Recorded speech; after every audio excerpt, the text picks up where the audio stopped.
Samuel, malgré le cessez-le-feu décrété par le Hamas, la leader de l'opposition Tzipi Livni a critiqué mardi la gestion du gouvernement concernant les tirs de roquettes depuis la bande de Gaza vers le sud d'Israël, assurant que la politique actuelle de Netanyahou affaiblissait Israël. Êtes-vous d'accord avec elle, Samuel? Vous savez, moi, bonjour Simon et bonjour à tout le monde.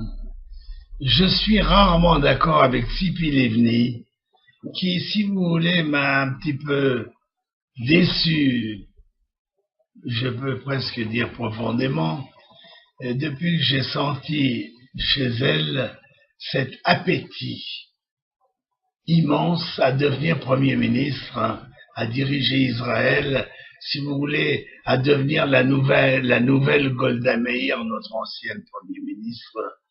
Et je la suis mal. Vous savez, en réalité, je donne difficilement ma confiance à des politiciens dont l'obsession est de prendre le poste de Premier ministre en Israël. Bon, on en a quelques-uns qui ont cette obsession de façon très exagérée.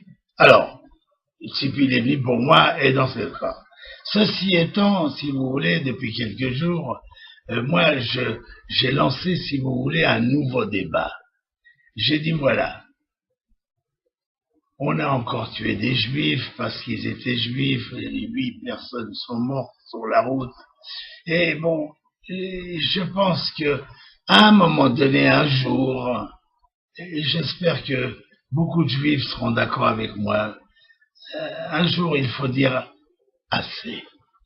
On ne veut plus que vous tuez des juifs parce qu'ils sont juifs. Il faut arrêter tout ça, ça fait 2000 ans que ça dure, avec des périodes des pics horribles où on a tué 6 millions de juifs pendant la guerre contre les nazis. Enfin, des choses, l'Inquisition espagnole, on a eu des grands malheurs. Mais en fait, on n'a jamais quitté le malheur, on a toujours été dans le malheur. Vous savez, j'ai rappelé que il y a 82 ans, on a tué à Hebron 133, les Arabes ont tué 133 Juifs, c'est-à-dire presque la population de l'époque dans la région, et nous n'avions pas de moyens de réagir, nous n'avions pas de moyens de punir, alors on n'a rien fait. Maintenant, c'est pas pareil. Maintenant, on a une armée extraordinaire. Je me répète un petit peu volontairement. On a une armée extraordinaire. On a des tanks, on a des avions par centaines, on a des hélicoptères, on a un arsenal fabuleux. On a des jeunes pleins de dynamisme qui sont prêts à se battre. Alors, il faut arrêter de punir. Il faut arrêter de réagir par sanction. Finalement, c'est une erreur. Ça sert à rien. Ils nous tuent 10 juifs, on leur tue 10 arabes. C'est pas bon. C'est un casus belli. Alors il faut y aller. Casus belli, il faut faire comme les Anglais ont fait en Argentine il y a quelques années. Il faut réagir d'une façon virile, d'une façon forte, d'une façon agressive. On ne peut pas se laisser tuer des gens. Voilà, ils sont venus sur la route armés et ils nous ont tué 8 civils ou 7 civils et un militaire. Bon, ça suffit.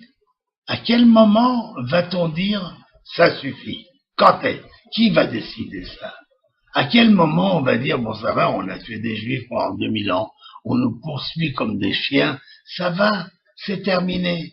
Maintenant, on n'a pas envie de sanctions, on n'a pas envie de réaction, on n'a pas envie de punir, on a envie de détruire ceux qui veulent nous détruire. Et il faut les détruire avant qu'ils nous détruisent. Le moment est venu. Quand est-ce qu'il est ce moment? Moi, je pense que le moment est venu. Vous savez, si vous voulez, ce qui m'a un petit peu perturbé encore plus, c'est cette coïncidence 8 août 1929, 8 août 2011, la même chose. Allez, on tue du juif. Eh ben voilà, à un moment donné, il faut dire, ça va, on veut plus. On n'est plus d'accord. Celui qui va toucher aux Juifs, il va le payer tellement cher qu'il n'aura plus envie de toucher aux Juifs. C'est ça la solution. C'est comme ça qu'il faut que nous réagissions. Et croyez-moi, moi j'appelle tous les Juifs du monde à dire, c'est ça, c'est fini. On tue pas un Juif nulle part, ni à Paris, ni à Londres, ni en Belgique, nulle part. On ne tue pas un Juif parce qu'il est Juif, c'est fini ça. Malheur à celui qui va vouloir faire ça. Et si on réagit comme ça, on va peut-être mettre fin à ce génocide millénaire. Merci à vous. Dizengoff Center, l'espace commercial le plus vaste et le plus diversifié d'Israël. Dizengoff Center, une destination à ne surtout pas manquer lors de vos prochains séjours à Tel Aviv.